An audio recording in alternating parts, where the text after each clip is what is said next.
we can start. Okay. At last. And first of all, why I was interested in this topic, the communist spies in America? When I was a little boy, the Rosenbergs was a very important story in America. There was widespread hysteria and tremendous concern. There were rallies, people were marching. The communists were maintaining a huge campaign, and the Rosenberg case was everywhere, and it was impossible to avoid. And as a boy, I went to a Rosenberg rally, and I saw the boys paraded on stage. The fundraising was done at the time. They brought the little boys on stage. Even as a kid, I was very struck by the pandemonium and strange emotions that were being generated, and I was fascinated by it.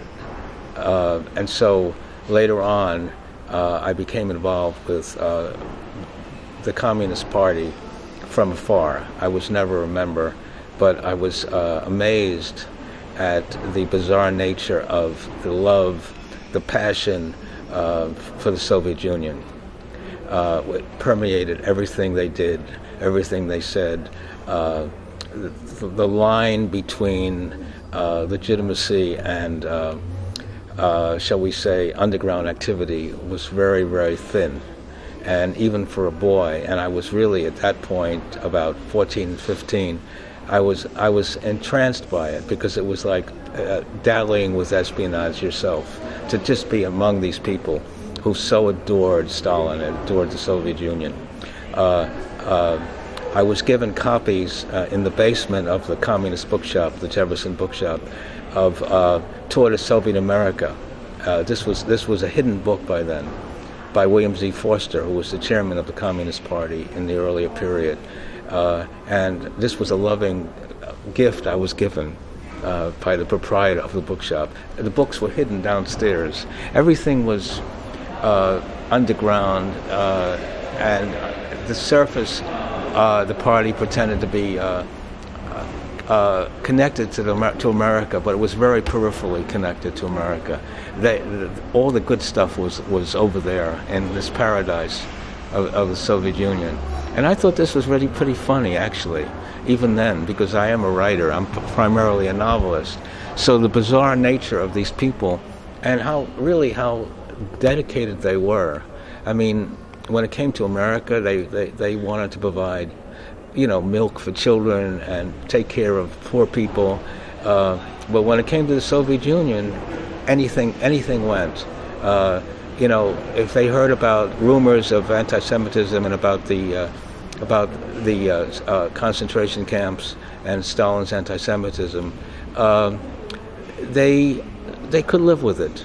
I mean, they denied it. They claimed it was propaganda of the New York Times.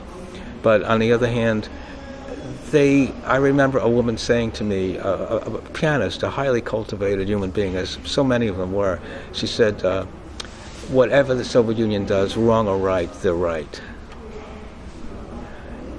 So, I mean, I think as a writer, as an observer, and a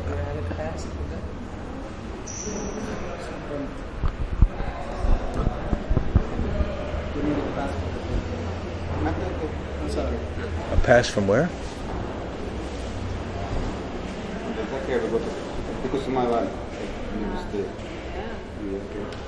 Did we get that? Was that it?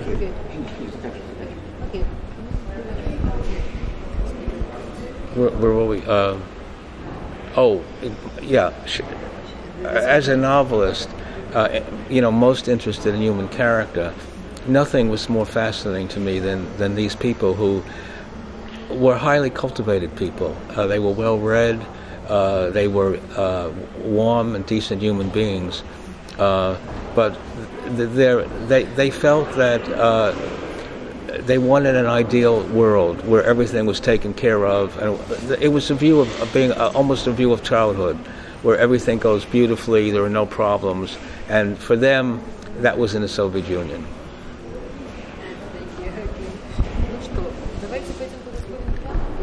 But I think for this We have to move? We need for coffee, something to eat. Are you hungry too, right? Yeah. Because you eat a lot. And I need. And you're so skinny. Yeah. I never saw anybody eat so much who was so skinny.